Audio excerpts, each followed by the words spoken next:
update now iddoo itti kana jira update now gootu akkanatti isaan lamaan kana update now goona jechuudha. Update now goona. Gaafa update now goonu websaayitiin keenya pilaaginiiwwan feeyilii ta'anii turan hundiyyuu of haaromsu jechuudha. Virginia ammaatti deebi'u. So pilaginii kanneen keessaa immoo pilaginii R plugin iddoo ijoo kana immoo gisee seenne Yoast SEO yookaan immoo rank math maali install gochuudhaan website keenya irratti akka nuti fayyadamnuuf kan nu gargaaru jechuudha. Amma fakkeenyaaf website kana irratti yoo kalaallu ta'ee mee poostii keessa gaafa seennu maaliin qabu R post amman tana yoo kajannuun ta'ee asirraa maaliin agarsiisu jechuudha. Mee website kana irratti fakkeenyaaf mee barreeffama wayii tokko amma barreeffama haala kanaan qophaa'e kana yoo kan website irra galchuun ta'e Yoast SEO yoo qabaanne maal nutti agarsiisu jechuudha. Iddoo itti Yoast SEO bakka itti salphatti itti maal guutuu dandeenyu hin qabaatu bakka itti SEO keenyatti guutuu dandeenyu jechuudha. Amma fakkeenyaaf asirratti akkanatti yoo galchine jala kanarraa homtuu wanni inni qabu hin jiru. Kana SEO pilaginii isa kana malee homaa hin qabu jechuudha. Homaa hin qabu. Garuutu mee websaayitii kanarratti barreeffama kana kanumatti save draft goone inni kuni taayitiliin gubbatti ol ba'uudha qaba. Kana keessatti kunoo haala kanaan erga goone booda as dhuftu asirratti kana waan goone mee save draft goone mee Yoast SEO active goone itti haa deebinu jechuudha. Asirratti so asiin back jennee keessaa baane kunooti R pluginiin asirraa qabna jechuudha. Pluginii R pluginii katee kana jechuudha. So asitti maal jennaani Yoast SEO yoo Yoast SEO upload goone Yoast SEO irra salphaadha. So Yoast SEO yoo fayyadamtan irra gaariidha. Rank math irra Yoast SEO fayyadamtanii yennaan immoo maal gochuun qabdan jechuudha. Waan bira rank math irra fi'uu hin barbaachisu. Lamaan keessaa tokko fayyadamuudha qabdan jechuudha. Amma fakkeenyaaf asitti Yoast SEO jennaan jechuudha. Roomtattuu Yoast SEO yookaan immoo Yoast yoo jettaniillee haala kanaan isinii fida jechuudha. Kunooti isa kana jechuudha. Kunoo isa jalqaba irratti dhufu kana Yoast SEO advanced SEO with real time guidance and built-in AI ka jedhu kana. So isa kana maal gootu installed goona jechuudha. Install goona. Then activate gochuudhaan settingii isaadha sisirreessina jechuudha. Inni kun maali? Haala salphaadhaan akka nuti websaayitii keenya irratti SEO guunnee barreessinu nu gargaara jechuudha. So install haa godhu. Kunoo haala kanaan install godheera. Erga inni install godhe kana immoo maal goona asii activate goona jechuudha. Activate kan nuti goonu. Activate goona. So charge. Okay.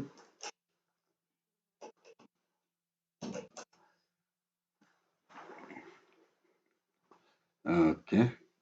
Then installation is successfully nutti argisiisa. Isaan kana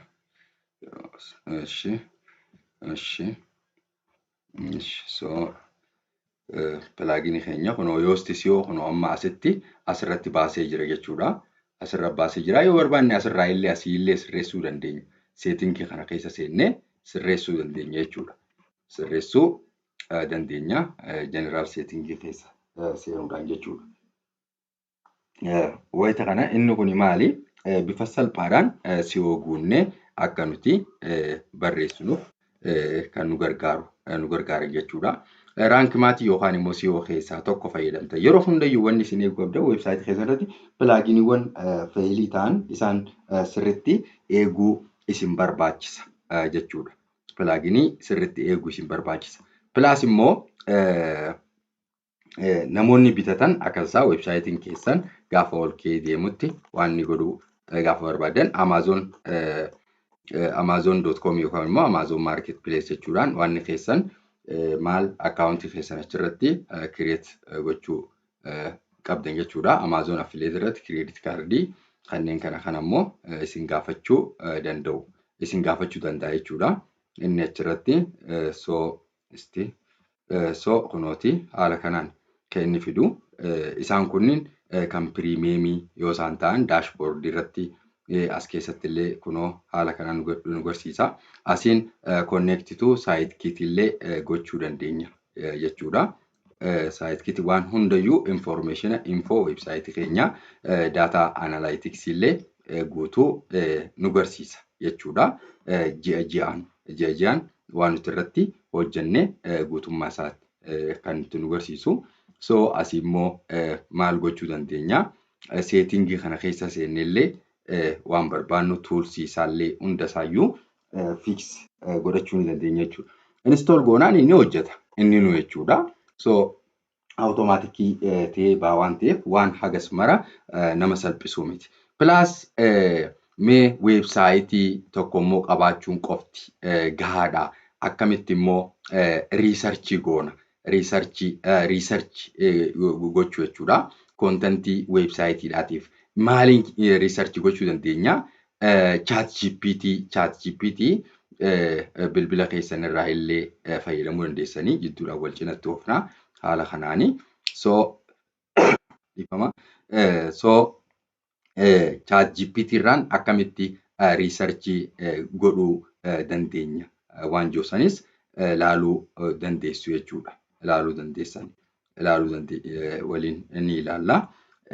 Yoo maal godheedha kunooti seetingii keessa gaafa seenne kunoo haala kanaan amma fakkeenyaaf iskeemaa aggregation endpointii haa qabaatu weebsaayitiin koo yoo ka'eetu taate asirratti kunooti haala kanaan on goota. Ergasii immoo as keessatti illee inclusive language analysis illee akka inni qabaatu yoo ka barbaaddu ta'e haala kanaan gootaa seetingiiwwan barbaaddu as keessa deemtee on gochuudhaan kan hin barbaanne immoo kana fakkeenyaaf hin barbaaddu yoo ta'e of goota. Yoo hin barbaadde immoo on gochuudhaan asii save changes jettaan jechuudha. Save changes jennaani great your setting were changed successfully kan jedhu asii nutti ni agarsiisa jechuudha. Site basics isaadhaallee kunooti. Asuma weebsaayitii keessan weebsaayitii neemii asirratti barreessuu dandeessa. As keessatti illee alternative website names yookaan immoo maqaa filannoo biraadha. Kan akka biraatitti illee maqaa gootee barreessuu dandeessa. Website under tagline kun amma fakkeenyaaf under shop marketplace irratti baname. Isin immoo kan mataa keessanii godhuu dandeessanii website keessa irratti immoo suuraa yeroo hunda mul'atu yoo ka barbaaddan ta'es as keessa seenuudhaan fudhachuu dandeessu jechuudha. Fudhachuu dandeessu. Media library keessaa tokko fudhattanii maal gochuu dandeessan jechuudha. Uploadii gochuu ni dandeessanii hin barbaaddan yoo ta'e immoo dhiisuu dandeessu jechuudha. Yookaan immoo weebsaayituma yerumaan waa barreessu kontentii laxxafu kontentii sanaan kan wal qabatu qofaan godha. Yoo kayyattan ta'ellee haala saniin dhiisuu dandeessanii jechuudha. Isin weebsaayitiin keenya haala salphaadhaan SEO guutuudhaaf nu tajaajila jechuudha. Upload yaa godhu inni kuni suuraa tokko fudhachuu dandeenya. Yoo feene amma isa kana nutti illee mul'anne guutummaa isaa asii selected goone asii immoo maal gochuu dandeenya jechuudha. Save change jechuu ni dandeenya. Gaafa barbaannetti immoo suuraa biraatti jijjiiruu barbaanne yoo ta'e replace image isa jiru kanaani asitti deebinee asitti nu deebisaa ammallee as keessaa illee filachuu dandeenya jechuudha. Suuraa keenya illee jijjiiruu dandeenya jechuudha saayitii keenyaa fi isaan kun walumaa galatti teera jechuudha. Taagsii barbaanna yoo ta'e weebsaayitii taagsii keenya yeroo hundayyuu weebsaayitii taagii yoo ka barbaannu ta'e haala kanaan kunoo asirratti dhufuudhaan taags kunoo isa jiru kana seennee insert variable kan yeroo kanaan asitti galchuu ni dandeenya jechuudha. Kun immoo asirratti immoo SEO titleidha. SEO titlein keenya asirratti gala jechuudha. Yeroo hundayyuu asirratti gala. Suuraan isaa immoo as jira jechuudha. Unlock with premium kan yeroo kun kan kafaltaa qabu isin barbaachisu jechuudha. Advanced setting jala immoo kan jiru immoo maali? Schema data archives jira. Data archives jiru jechuudha. Data archives ni jiru jechuudha. Data archiivsii kan nuti jennuun kun immoo guyyaa itti weebsaayitiilee barreeffamoota maxxansitan kan agarsiisu jechuudha. Isaan sunniin asirraanii of keessaa qabaachuu isaati kan nu agarsiisu. Miidiyaa peejisii inni barbaanne yoo ta'e enable miidiyaa peejii gochuu dandeenya jechuudha. As keessa kana seenuudhaan enable. We recommend keeping media pages disabled. This will cause all attachment URL isa kana maal gootu miidiyaa nuti achirratti goone sana guutummaa isaadhaa waan nuti maxxansine hundaaf waan tokko kan nutti agarsiisu jechuudha. Kan nutti agarsiisu jechuudha. Suuraa nuti duraan asirratti kaayyannee jiru sana waan hundarrattuu website barreeffama barreessuun hundarrattuu agarsiisa jechuudha. Sanaaf immoo yoo kan adda addaa fayyadamne gaarii ta'a jechuudha. Inni kuni zigaa sirriitti isinitti mul'ataa jira miti? Ifaa wanni nan jechuu jiru. Wanni nan isin jechuu jiru. Poostii as keessaa immoo poostii keenya irratti immoo poostii nuti barreessinu irratti maal nutti agarsiisa? Yoo fayyadamte kunooti SEO taayitilii qabaa. Asitti meetaa diskiripshinii qabaa. Meetaa diskiripshinii sooshaal taayitiliin jira as keessatti. Sooshaal diskiripshinii sooshaal kan jennuun kan miidiyaa hawaasummaa irratti gaafa ishee goonu waan mul'atu jechuudha. Kontentii qabiyyee weebsaayitii keenyaa sana irratti waan nutti agarsiisu. Sooshaaliidhaaf suuraan miidiyaa hawaasummaa irratti mul'atu nu barbaachisa yoo ta'e asitti isa kana asitti akka nuti iddootti fiinullee ni qabaa jechuudha. Haala kanaan kan inni nu agarsiisu jechuudha. Crawl optimization kan jedhu immoo weebsaayitiiwwan maal ta'anii weebsaayitii amma fakkeenyaaf weebsaayitii keenya irratti linkiiwwan hin hojjenne remove short linkii fa'aa gochuu yoo barbaannu ta'e remove short linkii asirraa kanatti gochuu dandeenya jechuudha. Isaan kunniin maalii fi barreeffama tokko barreessanii barreeffamni sun fail godhee linkiin share goonu sana yoo kan namaaf hin banne ta'e yookaan error kan yoo ta'e iddoo nuti ittiin ilaallu jechuudha. As keessatti jechuudha. Isaan kana isa dhumarraa kan ammoo explore yost SEO with premium namu kan jedhu kan kafaltaati inni isin barbaachisu jechuudha. Mee guutummaatti mee amma gara saniitti deebinee mee amma poostii keessatti deebinee reefun tanagaa hin qabu ture. Poostiin reefun tanas ture sun kana diraaftii keessa kan jiru jechuudha. Diraaftii keessa jira.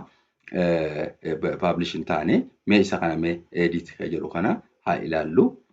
Edit goonee ilaalla waliin. Gaafa edit goonee akkamitti yost SEOdhaan SEO isaa guutuu dandeenya waan jiru jechuudha.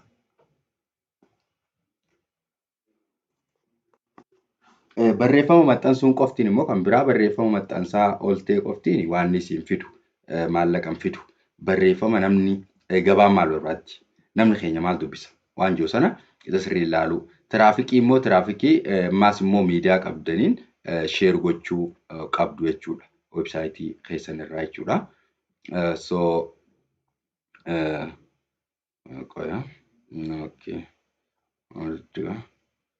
Konneeshiniin galgala amma sa'aatii 4tti baay'ee dhiphaadha. I think mee akkanatti mee anu fidu. Dhiifama. Websaayitii irratti namni amma fakkeenyaaf Turushooppii yoo ilaallu ta'e page RPM'n websaayitiileetu wal dhaba. Amma fakkeenyaaf mee sabdoomeeniiwwan websaayitii tokko jala jiran yoo ilaallu ta'e amma fakkeenyaaf 2 days of Safarii Turshooppii waliigalatti €8 kan inni lakkaa'e 8 fi 8 page view waliigalaa 588 jechuudha. As jalatti amma fakkeenyaaf 2 days of Safarii yoo ilaallu taate taaddeeturshooppii.com kun €3 fi saantimaa 40 yoo lakkaa'u CPC'n isaa immoo €8 page RPM'n isaa immoo €17 jechuudha. Feenu Turushoopp kan jedhu kun ammaan tana irratti hin barreessine malee namni kun irratti hin barreessu irratti hin hojjetuuf malee yoo page RPM isaa 57 jechuudha. Waan barreessuun waan kiiloo qabaati ture jechuudha. Naannoo Turushoopp kan jedhu kun immoo page RPM isaa 6 jechuudha. Haala kanaan riippoortii isaadha guututti gadoo kan garsiisu jechuudha.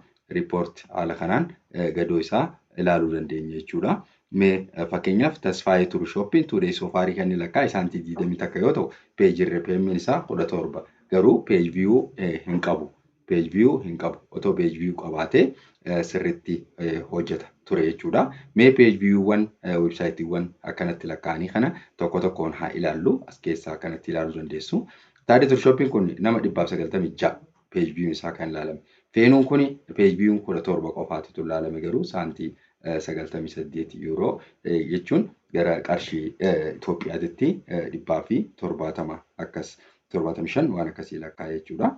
Bokkuun kun saantimii 41 garuu peejii RPM isaa kana peejii viyuun isaa xiqqaadha. Inni kun immoo baay'ee ilaalameera garuu peejii RPM isaa sababa baay'ee gabbu'eef jechuudha. Gara biraatiin immoo mee weebsaayitii kana fakkaatus kan biraa yoo ilaalle mee fakkeenyaaf Daminaa.orgidha yoo kan ilaallu ta'e isaan kunis AdSense isaanii jechuudha. Daminaa.orgidha isaan kun immoo meeqa deeman amma Tuudee Soofarii Daminaa.orgin yuuroo 12 fi saantima 68 irra jira jechuudha. Kaleessa immoo 9 lakkaa'ee amma this month jechuun har'a guyyaan akka Awurooppaatti meeqa guyyaan 5 akka Awurooppaatti guyyaa 5 kana keessatti yuuroo 51 lakkaa'eera jechuudha. Inni kun yuuroo 51 lakkaa'ee jira. Garuu kan Turshooppii kana immoo yoo ilaaltan this month yuuroo 24 qofa lakkaa'e. Barreeffamoota namaas jala jiraniiti jechuudha. Murteessaan barreeffama namoonni as jala barreessan. Peej viyuun ammaan tanarraan tana kan Turshooppiidhaa kun kan waliigalaa 588 garuu immoo kan Daminaa.orgidhaa meeqaa yoo ilaalle peej viyuun isaa Tuudee Soofarii 547 sun 588 kun irraa gadi garuu irraa ol lakkaa'e. Average kaalii peejii RPM isaatiitu 23 yommuu ta'u CPC'n isaa immoo yuuroo saantii 12 jechuudha. Waliigalaa jirma Daminaa.org jirraa kan jedhu kuni har'a yuuroo 4 fi saantima 97 lakkaa'e. Prompoot Daminaa.orgin yuuroo 2 fi 8 lakkaa'e. Peejii RPM isaa 44 31 20 25 20 argitanii haala kanaan jira jechuudha. Inni kun haala kanaan jira. Maali jennaan warri as jala jiruyyuu sirriitti waan barreessaniif jechuudha. Inni kun sirriitti barreeffama kunooti haala kanaan irratti hojjechuu danda'ama. Inni kun immoo akkamitti immoo kiiwordii riisarchi goonaa waan joosanillee ni ilaalla jechuudha. Hanga tokko kunooti amma kan reefuun tanaa sana kan barreessine amma feenuu Turshoop kan jedhu irratti SEO pilaaginii sana reefuun tanan qabu ture kunoo ammaan tana yoosti SEOdhaan kunoo asitti galchuu dandeenya jechuudha. Yeroo hunda wanni isin irraanfachuu hin qabne achi jalatti SEO analysis kana ilaalaadhaadha. SEO analysis jechuun bakka itti hanqinni jiru jechuudha. Amma 4 qofa jechuudha kan guutuu ta'e. Maaltu hin galini kiiwordiinis wanti hundinuu hin galle. Isaan kana keessatti internal linkii fi outbound linkii jechuun internal linkii jechuun barreeffama websaayitii keessatti jiru kan barreeffama kanaan walitti dhiyaatu kana dura jiru. Amma fakkeenyaaf asii dubbisi jennaan nama tokkoon asii dubbisi jenneedhi. Asii dubbisi asii dubbisi gaafa jenneen haala kanaan itti agarsiisne fuuldura kanatti as keessaa amma cancaltuu tana fudhachuu dandeenya. Cancaltuu tana fudhannee maal goonaa poos jenneetu gaafa barreessinu nuuf dhufa jechuudha. Akkamitti biloogii keenya irraa maallaqa argachuu dandeenya. Kan jedhu kuni kunooti kunoo asiin kunooti haala kanaan gochuu dandeenya jechuudha. Kunooti akkamitti biloogii keenya irraa maallaqa $1,000 argachuu dandeenya. Kan jedhu SaaS software maali akkamitti maallaqa argamsa kan jedhu jalatti isa kana itti godhuu dandeenya jechuudha. Then asii immoo websaayitii alaa tokko immoo liinkii gaafa gochuu barbaannu outbound link kamti jennu outbound linkiin amma fakkeenyaaf waa'ee Daminaa teeknooloojii hangam beektu yoo jenneen namaan hangam beektu jenneetu hangam beektu yookaan immoo beektu jennee asii question mark goone asii damiinaa teekinooloojii kan jiru kana keessa liinkii kaa'uu dandeenya. Damiinaa teekinooloojii bakka jiru kana asii kanatti select gooneetu bold goonee akka inni mul'atutti as keessa ammoo cancaltuutaan keessa seenuudhaan asii maal jennaani damiinaa waan isaanii yoo beeknu ta'e damiinaa .org yoo jenneen kuni waan isaaniiti. Doomeenii isaa guddaadha jechuudha. Doomeenii. So as keessa galchineerra kunooti. Asii immoo open new taabii kana wanni gochuun nu barbaachisuuf akka websaayitii keenyarraa osoo hin baane fuula websaayitii sanaa ilaalanii gamanatti deebi'uu danda'aniif fayyada jechuudha. Then barreeffama asirra barreessan keessatti ChatGPTdhaan hoggaa barreessinu kunooti waan isaanii nuuf kaa'a. Meta descriptioniin isaa kunoo haala kanaan nu kaa'e. Meta descriptioniin haala kanaan nuuf kaayyamee jira. So isa kana fudhachuu dandeenya. SEO keywordiin SaaS softwarein jira. SaaS software kana tokkuma illee keessaa fudhachuu dandeenya jechuudha. Keessaa fudhachuu dandeenya. Kun immoo suggested tagsidha. As keessatti slaagillee jennee gaafachuu ni dandeenya jechuudha. Taayitilii isaatiif immoo taayitilii isarraa fudhachuu dandeenya jechuudha. Kunooti asirraa illee fudhachuu dandeenya jechuudha. Kunooti asii fudhachuu dandeenya. Then as dhufuudhaan eessa seennaa kunooti iddoo kana keessa seennee jechuudha. Nesti jira ni jira ni mul'ata ni jira ayyee so as keessa seentu dhuftanii maal keessa sti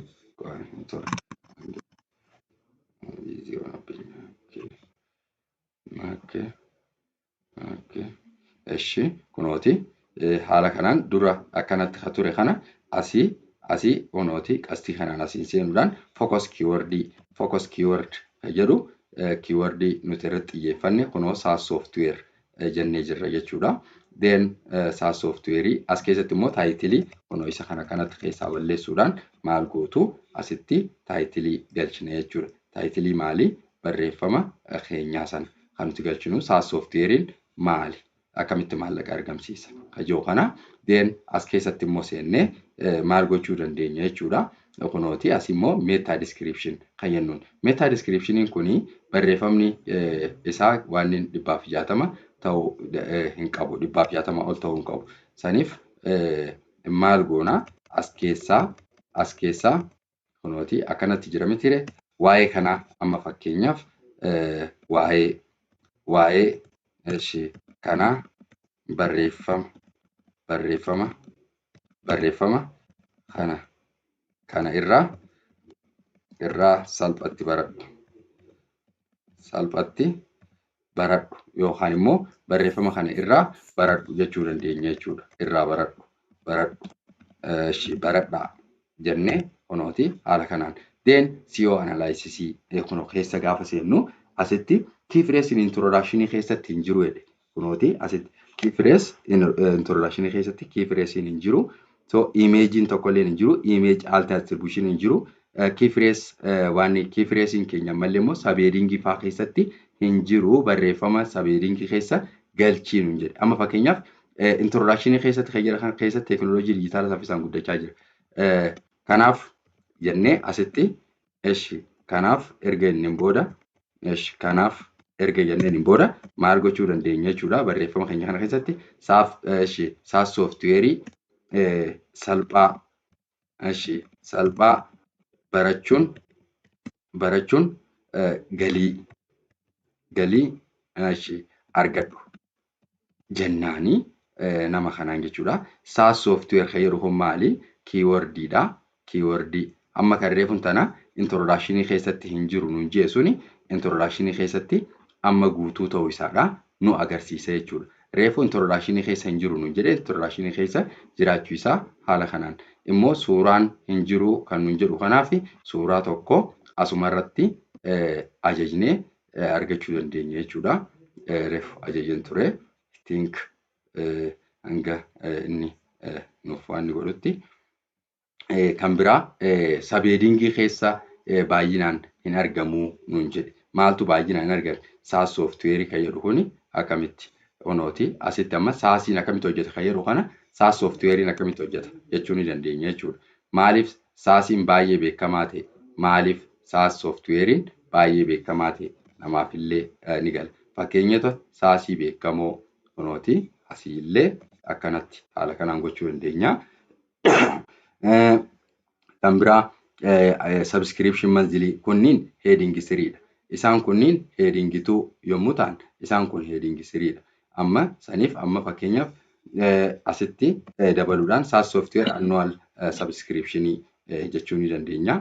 Asitti illee saasiin uumamuu danda'a. Namni tokko saasii uumuu danda'a. Namni tokko SaaS software uumuu danda'a jechuu ni dandeenya jechuudha. MVP uumi. SaaS software uumuudhaaf MVP uumi. Maal keessatti? SaaS software keessatti amma keywordii facaasaa jirra jechuudha. Saasii fi affiliate marketingii saasii fi SaaS fi AdSense jedhus as keessa jiru jechuudha. Marketingii SaaS software dagachuu jechuun jennaani asitti. So mee yoo asitti deebine ammaan tana sabeelingii keessatti kan fayyadamtan xiqqaadha kan jedhu suni ni jira hin jiru sabeelingii keessatti amma imeejii qofaatitu nu hafaa jechuudha bifa salphaa kanaan. So imeejii keenya kunooti asirraa asitti kaajajne asii fudhachuu dandeenya jechuudha. Kunooti ChatGPT'n barreeffamoota kanaa kanammoo mee akkamitti immoo barreeffama galii guddaa irraa argachuu dandeenya. Namni tokko weebsaayitii qabaatumaaf seetuma barreesseedhaaf ni argata. Namni tokko ji'atti saantima 5 kana irraan arganne jira. Garuu warri namoonni biraa namoonni tokko immoo amma asitti illee feature altii feature image altiidhaaf illee asitti gaafachuu dandeenya. Alt text jechuudha. Alt text feature image asitti barreeffamuma kanarratti ChatGPT feature image alt text jennaani waa'ee suuraa kanaa kan ibsu jechuudha. Suuraa kanaa waan ibsu tokko. So nuti immoo kunooti haala kanaan kan nu fidu jechuudha. Kunooti SaaS software maali? Akkamitti maallaqa argamsiisa jechuun afaan Oromootiin ibsa. SaaS cloud technology fi online business kamii moodeelii kan agarsiisudha. Maali? Suurichi sun jechuudha. So nuti asitti finnee amma fakkeenyaaf suuraa sammee finnee asitti haa galchinu. Eessatti galchuu dandeenya? Iddoo kanatti galchuu dandeenya. Asitti kunooti akkanatti enter jennee asirraa immoo iddoo pilaasii kana seenuudhaan asii image jennaani kunooti imeejiin akkanatti nu dhufa. Then from media library jennaani upload files kan jedhu kana seenuudhaan suuraa amma daawunlood godhanne sana fidannaa jechuudha. Kunooti suuraan amma daawunlood godhanne SaaS software kan jedhu kana isa kana kunooti haala kanaan finnaa hanga inni upload godhutti ni eegna jechuudha.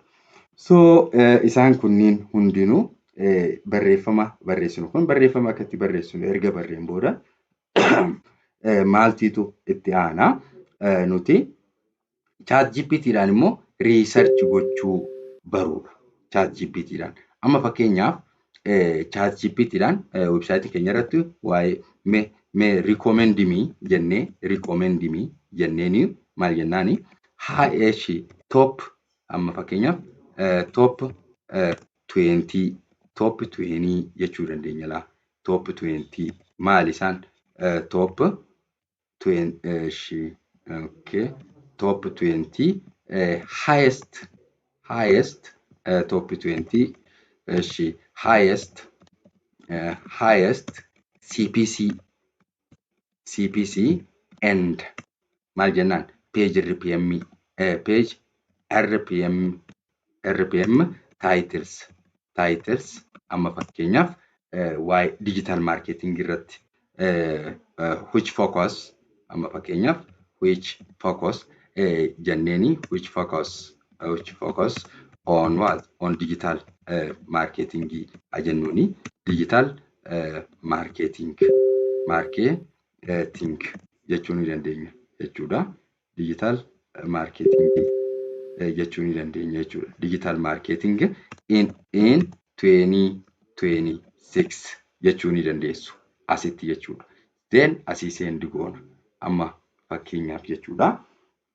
Akkanatti gaafa nuti goone haala kanaan nuu fida kunooti haala kanaan taayitiliiwwan kana nuufite. Taayitiliiwwan kana walitti dhaabneetuma barreessuu qabna jechuudha. Waa'ee kanarratti wal qabatee digital marketing irratti kunooti ilaa top 20 high CPC and high RPM digital marketing titles for 2026 isaan kana ta'uu nu hanna. Isaan kana guyyaadhaan tokko maxxansaa yoo deemne beeksisa gatii guddaa qabuutitu weebsaayitii fuula weebsaayitii keenya irratti mul'achuu jalqaba. Sun mul'achuu jalqabe jechuun immoo maali?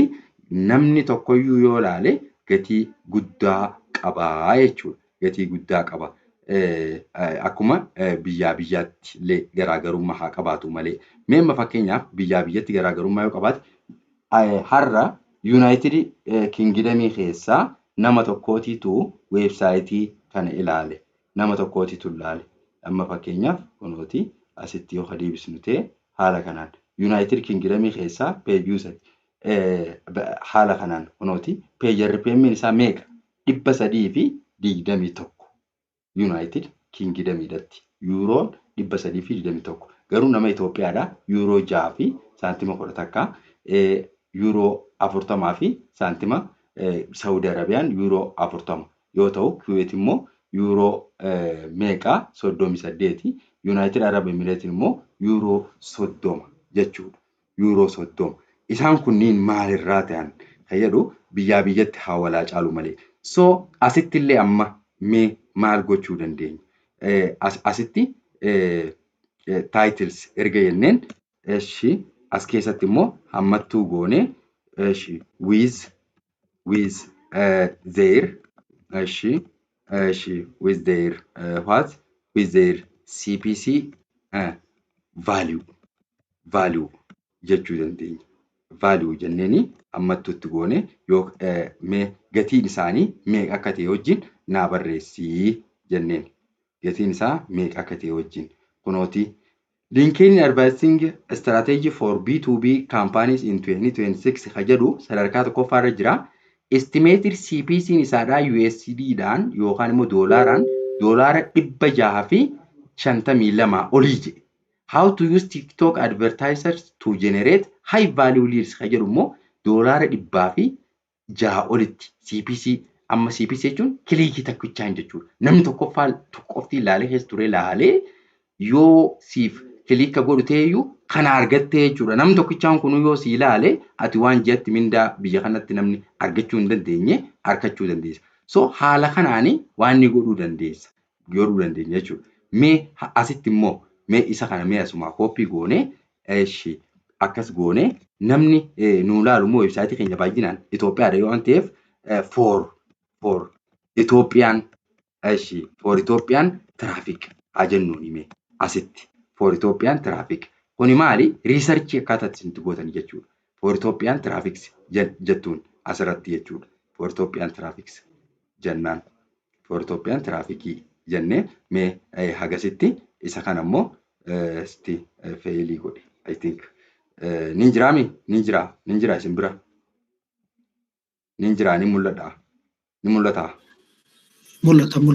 Ayyee. So SaaS software ime inni kuni maaliif nuuf yoodide. I think from network irraa hin fakkaate. So asuma keessaa mee for Ethiopian traffic haa jennuuni. Daawwataa Itoophiyaatiif jechuudha. For Ethiopian traffic.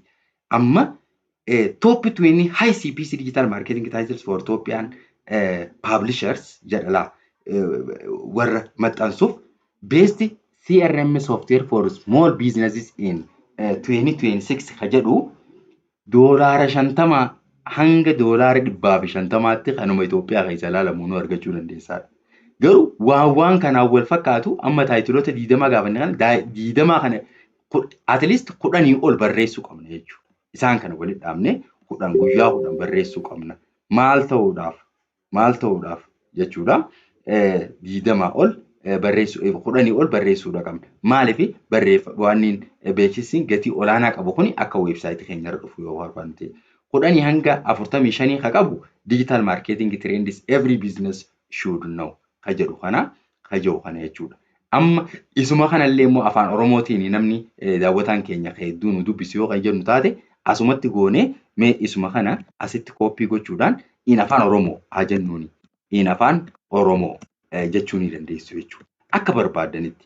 Dur taayitiliin addunyaa irratti ammaan tana waan gabaan sirriitti barbaaddu kaampaaniin sirriitti ittiin kafaltu kamii kunooti yeroo tiraafikiin Itoophiyaa irratti xiyyeeffate hojii AdSense hojjechaa jirtu ta'e mata dureen isaanii afaan Oromootiin ta'uu danda'a. Garuu jechoonni ijoon kiiwordiin isaanii gabaa addunyaa irratti barbaadamaa ta'uu qabu. Kanaaf SaaS, SEO, Google Ads fi AI marketing, CRM fi affiliate marketing irratti xiyyeeffachuu RPM fi CPC gaarii argamsiisuu danda'a. Saniif maal godhii jedhe barreeffama afaan Oromootiin illee yoo barreessite maal ta'uudha qaba? Kiiwordiin suni yoo jecha Ingiliffaadhaa of keessaa qabaatte gaariidha. SaaS waan jiru. CRM sooftiweerii gaarii daldala xixiqqaadhaaf.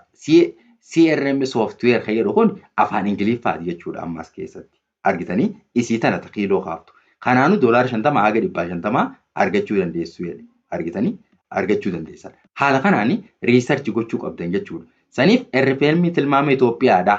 Agartee RPM isaa tilmaamni isaadha.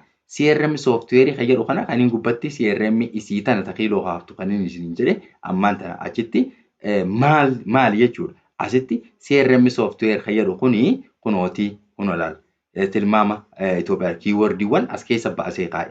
$10 hanga $140. SaaS marketingin $8 hanga $35. AI marketing kan jedhu immoo 8 hanga 30 ta'u. Google Ads kan jedhu immoo 7 hanga 25 ta'u. SEO Tools kan jedhu kun immoo 5 hanga 20 jidduu jiraachuu. 5 hanga 20 kanarratti wanti isa hundeessu maali? Amma fakkeenyaaf 12 ta'uu danda'a. Websaayitii nama tokko irratti maaltu 12 ta'uu isa taasisa. Yoo kan jennu taate barreeffama haala caalmaa nuti barreeffama suuraadhaan deeggarree tolchinee SEO guunnee nuti barreessinu irratti hundaa'a jechuudha. Hundaa'a jechuudha. Inni suni why not? Maaliif yoodida? Maaliif yoodida asitti? Okay, stay. Okay. Ish, amma fi'aara. So isa kana akkuma reefun tana kaan irratti gaafannetti immoo maal future image keenya jennee asitti gaafanneerra. Kaan irratti amma poostii eegallee san fixuutti deebinee beekaa kan riisarchii irraa lama wal cinaa ofiin isin jedheera. Alt tekstiin asitti alt tekstii kana keessatti waa'ee suuraa amma wal galchinee sana kan ibsu asitti barreessina. Suuraan keenya kunooti websaayitii irratti haala kanaan mul'ata. Haala kanaan mul'ata jechuudha. Mee asitti deebinee haa ilaallu amma kunooti gaafa ilaallu analysis resultiin keenya good resultii 17 hundi isaatiitu sirrii ta'uu isaadha. Kunoo asirratti nu garsiisee jira jechuudha. Nu garsiiseeti jira jechuudha. Then asirraa immoo nuti immoo poostiin keenya haala achirra mul'atuun akka inni bareedu yoo barbaadu ta'e set feature image kana gochuudhaan kana goone maalti deebi'uu dandeenya. Amma suuraa ammaan tana irratti fiine san irratti godhuu dandeenya. Kunooti suuraa isa kana fudhannee set feature image dha. Then asii immoo inni kun immoo maali? Islaagii tareefun tana as keessa jirtu sana islaagii kunooti asittuu sirrateera waan ta'eef waan achitti waan inni gochuu hin qabnu jechuudha.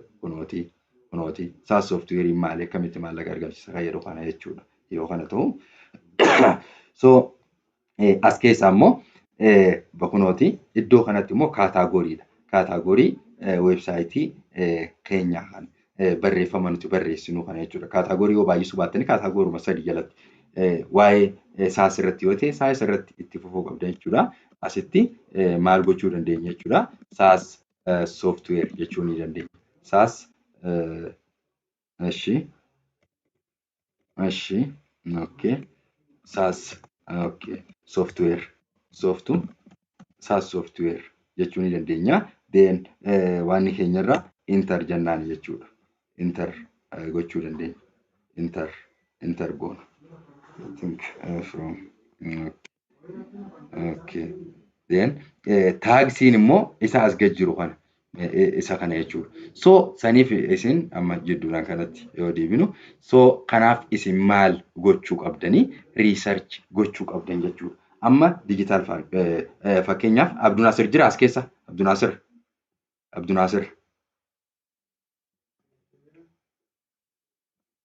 Hello. Abdul Nasir jirta? Okay. Yookaan immoo ibsaa Dajanee. I think ibsaa Dajanee illee websaayitii qaba. Na fakkaate. Ibsaa Dajanee. Okay. Okay. So ibsaa Dajanee. Okay. Stay. Haa ilaallu. Ibsaa. Websaayitii keetti irratti waa si agarsiisuuf. Achumaan immoo isiniif illee barnoota ta'a. So callisuun kee furmaata siin ta'u sitti yoo rakkoo. Okay.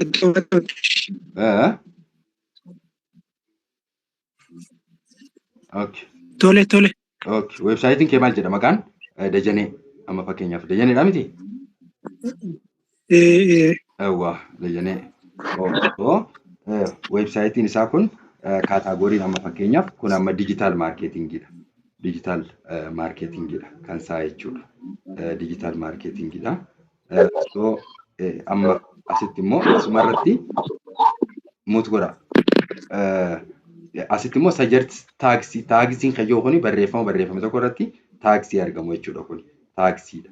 Taaksii asii maal goona amma fakkeenyaaf barreeffama reefu kan mijoo kaasitti barreessine san irratti kunoo waan inni nu galeera. Kaataagoriin SaaS sooftiweerii kan jedhu reefu niitoorkiidhaaf irratti goonee biraa deemne kunoo as taaksii kan jedhu kana keessa seennaa taaksii illee gaafachuu dandeessan ChatGPT kunooti isa kana asiin haala kanaan akkanatti gochuudhaan maal goone jechuudha san booda nuti publish goone jechuudha asirraa publish homaa finne xumurree jirre jechuudha. Keessa deemnee yaa'umsa yaadaa gaarii akka inni qabaatuuf waan tokko fayyadamuun immoo gaarii ni ta'a. Ni ta'a jechuudha. Ni ta'a. Ammaas immoo kan biraa wanti isiniin jedhu kan isinii kennu piroompootii kanaan barreessaa yeroo baay'ee mee piroompootii kana immoo guruppii irra isiniif hin kaa'an piroompootii kana kunooti isa kana kunoo ishi kunooti right 5100 kunooti isa kana jechuudha. Isa kana then istime gruppiin keessan gruppiin ishi digital marketing okay ishi mayye digital marketing okay I think stay okay digital marketing ishi digital marketing DID jedhe DID dhaan barbaade spelling error qaba. Okay DID okay kunooti no isa kana akkamitti fayyadamna waan jedhullee isin agarsiisa. Isa mee amma fakkeenyaaf mee isa kunooti kunoo laal si'oon keenya guutuu ta'ee kan nama kana barreessinee jirra jechuudha. Barreeffamichi iyyuu miidhagina qaba. Gaafa haala kanaatiin kan barreessinu ta'e jechuudha. Inni kun immoo iddoo kanatti so isaan kunniin yeroo mul'anne kanatti kana fix inni godhama listiiwwan kan inni agarsiifnu katee plugin error andi qaba jechuudha websaayitiin kuni. So maal goona mee amma fakkeenyaaf kan ibsaadhaa kun jira. Pluginiin kun ilaali. Pluginiin an jedhu ibsaa Dajaneedha kun kunoo pluginii kanarra sadii ibsee jira. Ibsaan websaayitiin banamee ergameeraaf garuu itti very active kan Daminaa.org garuu inni waan tokkollee hin barreessine still now umaallee barreessinee laalle irratti hin hojjenne jechuudha. Hin hojjenne inni irratti hojjechuu qaba barreessuu qaba sirriitti pluginii kanayyuu laalee asirraa pluginii kayyoo kuni pluginii fail godhan kanneen ammatti ilaalee gaafa barreessinurraa installed plugin kayyoo kana seenee maal godhuu qaba update gochuu qaba jechuudha. Sorry. Kaleessa irratti barreesseera. Okay, we'll see it. Ilaalla amma barreessu dhabu. Okay. Waa'ee faayinaansiiti. Faayinaansiidha. Kunoo kan faayinaansii kanallee atis kunoo akkanatti ilaaluu dandeessa. Kan faayinaansiidha. SaaS sooftiweerii kan jedhu kunillee waa'ee SaaS sooftiweerii kanallee guutuu yoo barreessaa deemte ni argatta. Amma fakkeenyaaf isa kanallee mee piroompootii ittiin waan gootanillee isin haa kaa'u kan itti riisarchii gootanillee asumarra isin kaa'a ani argitanii bakka single kootii jidduu jiru kana waan irratti barbaadan sana taayitilii websaayitii keessanii wal qabatee irratti argachuu barbaadan sana ni jijjiirtu jechuudha. Ni jijjiirtu. Amma fakkeenyaaf asitti kottu. Amma fakkeenyaaf as dhufneetu maal goone? Recommend me top 20 highest CPC and RPM titles with their CPC value which focus on digital marketing jennee miti asitti digital marketing bakka jiru kana kooti keessa isin kaayira bakka isin jijjiirtan. On finance jechuu ni dandeessu.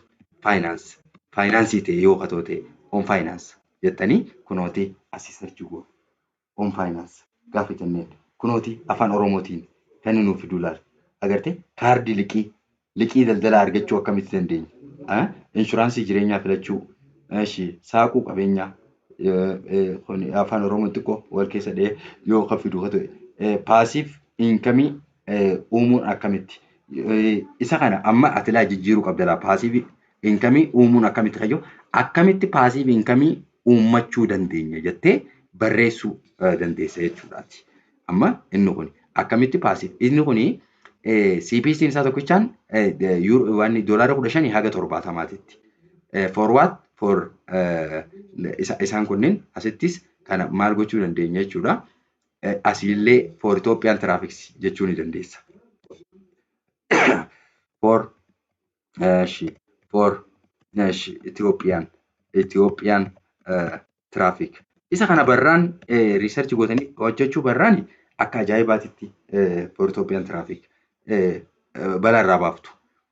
Websaayitiin keessan hammuma xiqqoo ol ka'u malee namnumaan 3-4 laalee akka ajaa'ibaatti irraa hojjechuu dandeessu jechuudha. Kunooti for Ethiopian traffic akkamitti maallaqa invest gochuu dandeenya bara 2026. Baankii Itoophiyaa keessatti herrega qusannoo gaariin kami? Agartee Itoophiyaa ilaalchiseeti. Kuni doolaara 8 hanga 35, doolaara 6 hanga 30 nama tokko irratti jechuudha. Kan ati argattudha. Sorry. Inshuraansii jireenyaa maaliif barbaachisa? Waan jedhu digital payment fi e-commerce Itoophiyaadha. Qabeenya ijaaruu fi wealth management, forex trading jalqaboota afaan Oromoo, finance keessa jiru isaan kunneen hundinuu jechuudha. So atas keessa passive income uumuu dandeessisa. Kuni doolaara 6 hanga kan. Akkamitti passive income Itoophiyaa keessatti uummachuu dandeenya? Yookaan immoo Itoophiyaa keessatti akkamitti passive income uummachuu dandeenya? Passive income jechuun galii dhaabbataa akkamitti uummachuu dandeenya? Amma fakkeenyaaf isa kana fudhanna. Isa kana yoo fudhannu ChatGPT tokko fayyadamuu dandeenya jechuudha. ChatGPT gaafa fayyadamnu amma fakkeenyaaf asitti gochuudhaan prompootiin isinii kenne suni kami kunooti maal jedhaa write to me kunooti isa jiru kana. Bakka taayitilii jedhame single quote jiru kana keessatti maal goona? Passive income uumuu dandeessa. Hayyoo kana nuti maal goona? Passive income dha keetu sana. Maaliin isiidha? Keywordin isiidha. Agartanii akkamitti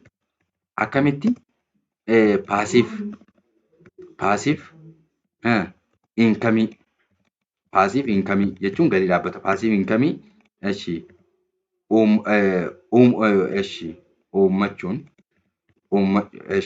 uummachuun ji'aan agartanii namni keenya ka dubbisu gaafa waan maallee inni dura jiru ji'aan doolaara 500 doolaara 500 ol argachuu dandeenya. Ol argachuu dandeenya. Ilaala amma argachuu dandeenya jennee asii kunooti single quote keessa keenya in afaan Oromoo jettaniin jechuudha. In afaan Oromoo jechuu ni dandeenya. So asirraa maal goona? Nu barreessi jennaan. Nu barreessi. Uummachuun ji'aan doolaara 500 ol argachuu dandeenya jennaan jechuudha. Yoo barbaadan Itoophiyaa keessatti jechuu ni dandeessu. Itoophiyaa keessatti itti dabaluu dandeessu jechuudha. Sorry. Kana gochuu dandeenya jechuudha. Kunooti haala kanaan nuuf barreessa. ChatGPT haala garaagaraatiin kan inni barreessu. Amma fakkeenyaaf ChatGPT asirratti yani Pro waan fayyadama. So mee amma ChatGPT asitti wayiin gaggaafachaa jirru kana yoo ta'e immoo akkami mee new chat goone haa ilaallu. Isa kanaan isuma kana haa ajajnu haala kanaan kan inni nu barreessu kun immoo jechuudha. kan inni nu barreessu isa kana. Kunooti haala kanaan lafa nu kaa'a. Haala kanaan kunilleen haala kanaan isinillee haala kanaan isinii barreessa. ChatGPT kamuu piroompootii kana fayyadamnaan fooyyeessee isinii kaaya jechuudha.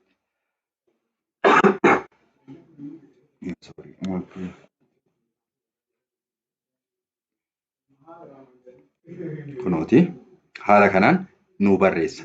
Lamaan keessaa illee tokko isaadhaa fudhachuu ni dandeenya jechuudha. Kana asirratti nu barreesseet haala kanaan erga nuuf kaa'een boodatti dhumarratti immoo isaan kun kunooti waan akka dabtaraa yookaan immoo gabatee wayii irratti inni kana kaa'u kuni isa nuti poost goonu jechuudha. Isa kana asii fudhachuudhaan maal gochuu dandeenya? Amma fakkeenyaaf this one okay.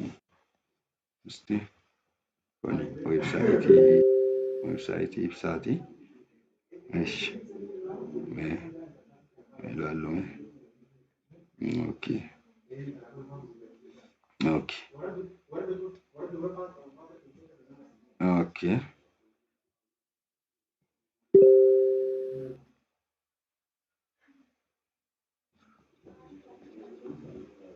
Haala kanatti jijjiiruu dandeenya. Website irra galchina jechuudha. Isa san website irra galchina. Kunooti haala kanaan nu barreessaa. Inni kanaa gadii kuni kanaa gadii inni asii gad jiru kun SEO'wwan guutuudhaaf waan nu tajaajiludha. SEO taayitilii, meta descriptionii, focus keywordii, passive income ta'uu isaadha. Kunooti haala kanaan nu kaa'ee taaksiin as jira. SEO'n as optional yoo ka barbaaddu ta'ellee kun haala kanaan nu barreessee jira jechuudha. SEO titilaa keywordii tokkuma fayyadamuu dandeenya jechuudha. Mee wanni ani isiniin jechuu jiru kun isinii galuu jira yoo gama tokko qofaa qofti kan inni dubbachaa deemu ta'e tarii isinii galuu dhiisuu danda'a. Mee isin yoo akkam ta'e mee wanni isin ifa isiniin ta'in ammaa tana walitti dubbataa deemna jechuudha. Walitti dubbataa deemna natti himaa.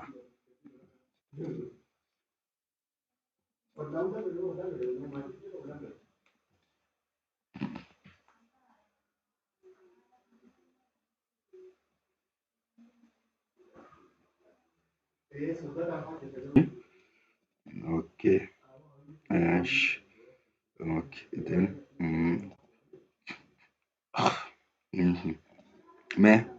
Wanni isin hin galin jiraa? Wanni isin hin galin yoo ka jiraate natti dubbadhaa ammaan tana asii baatanii waan yoo sun ta'in ibsaan kaleessa mee asirratti kaati barreessite mee diraaftii keessa jira. Think diraaftii keessa jira. Diraaftuma san keessaa iyyuu no taayitilii jedha. Mee haa ilaallu mee barreeffamati barreessite san diraaftii keessa paablish hin taane jechuudha. Diraaftii keessa kunis no taayitilii hedduutu jira. No taayitilii kan jedhu jechuudha. Eshi mastering your okay. So still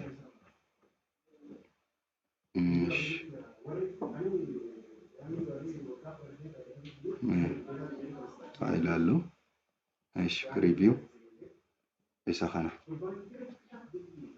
So namoonni websaayitii hin qabaanne immoo otoo websaayitii qabaattan baay'ee gaariidha. Maaliif jennaan gaafa ani isin agarsiisu yoo websaayitii hin qabaanne maal irratti ilaaltanii waan kana addaan bartan waan jedhu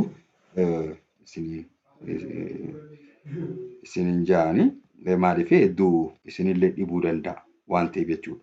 Iddoolee ijoo ga'aa jirra ganaa. Amma sanaan booda immoo websaayitii keenya irra koontentii laxxafuu erga bartanii booda maal gootu akka itti waan baran akka itti siipaanaali seentee itti amma websaayitii dhuunfaa bittuu kanneen hundayyuu laallee jirra. Hoostii akkataatti bittuu, hoostii immoo maal dhaabatee akka filattu, neem doomeenii abbaayilabilitii isaallee akka itti ilaaltu hunda isaa laallee jirra jechuudha. Ibsaa okay.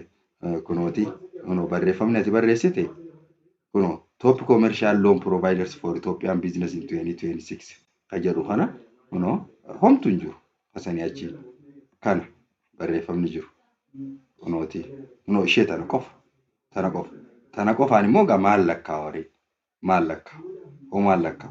si galee so barreeffama gaafa barreessinu of duuba deebi'uu qabna sanumayyuu waan jedha Maali?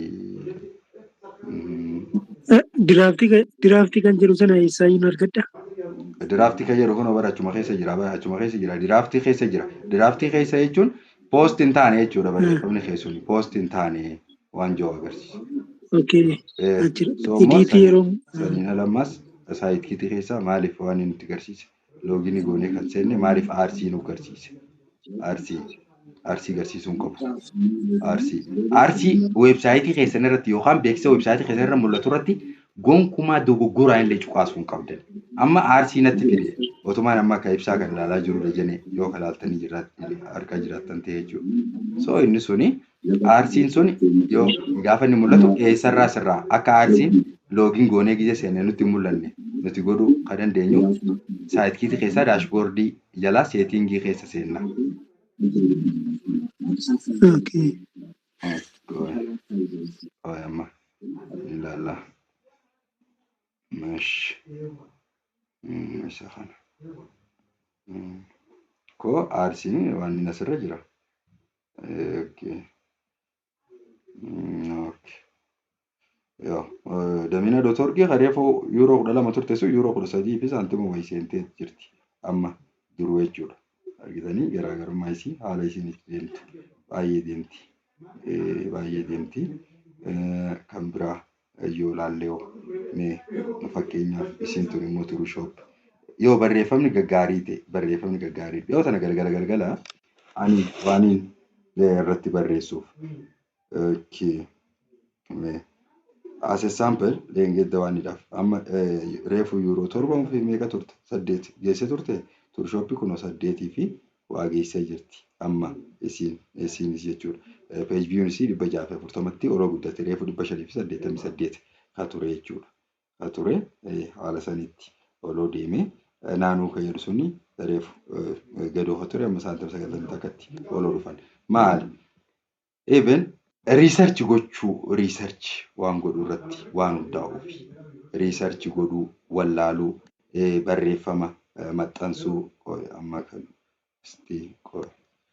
maaliif kan dajane otoo kan dajane kun dafee naabanii kan dajanedha waan gootu jechuudha.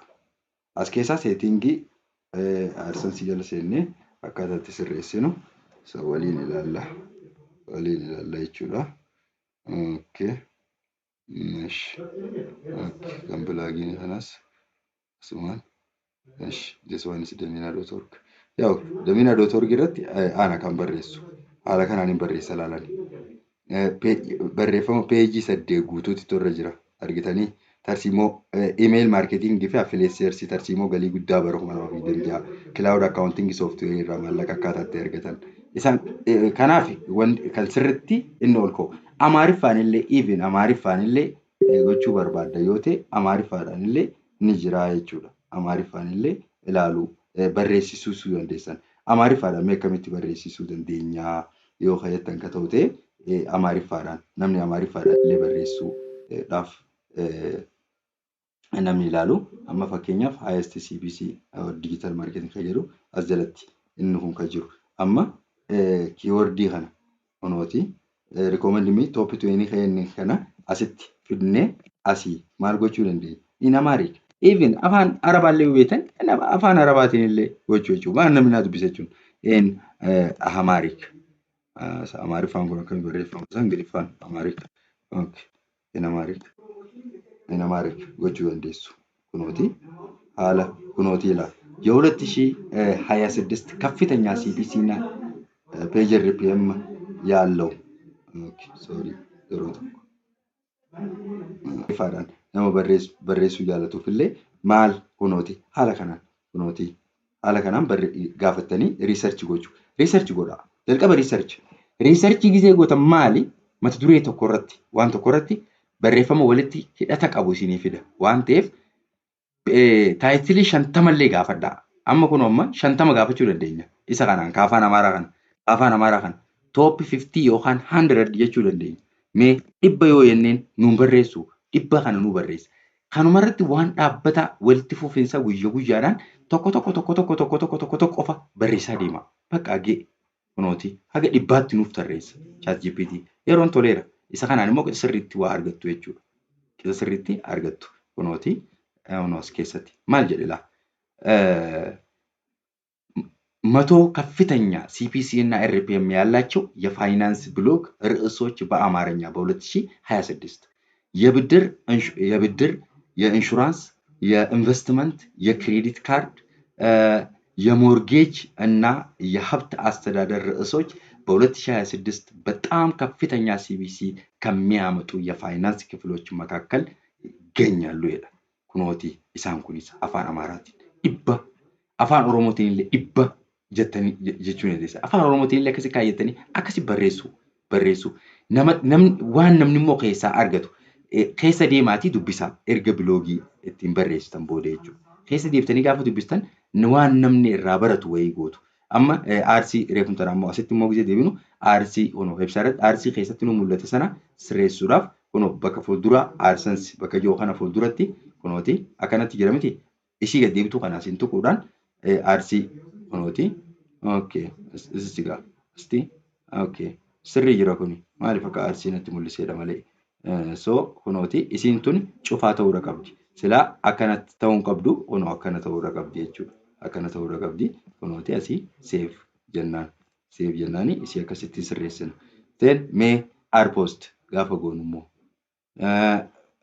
Isa kanallee eenyu mail poetii kana eenyutu isiitiitu irratti baasee moo markeetingii anjoo kana mee poostii tokko asii haa goonu mee ibsaa kanarratti haa barreessinu. Isa kana fakkaata. Kanaaf riisarchii haala kanaan gootanii SEO isaa immoo SEO yoostii yoo fayyadamtamtee baay'ee waan gaarii irraa argattuun isin jechuudha. Kanaaf poorshinii isitti aanu yeroo dhufurraa kalaallu. So asuma irratti kilaasii keenya haaraan tanaa ni xumurraa ka ibsaa kana waan poostii tokko qofa barreessineeti kan waliin baanu ta'a jechuudha.